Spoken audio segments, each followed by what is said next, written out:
The cinema in Blaenau Ffestiniog is the first cinema in Blaenau Ffestiniog in over 40 years.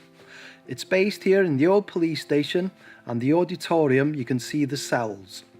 It's both owned and run by Gwallgofiaid, a social enterprise which is a not-for-profit company that was founded for the youths of Blaenau Ffestiniog. In the winter of 2017, we had a severe weather in Blaenau Ffestiniog, and there was a damage to the radiator system behind the cinema screen.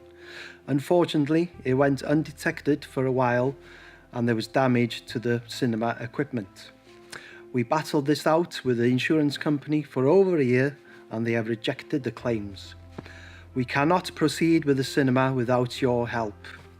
If you could please donate a minimum of a child's ticket of £6, or if you wish to donate a little bit more, go to our crowdfunding page. Diolch yn fawr iawn, thank you for your support.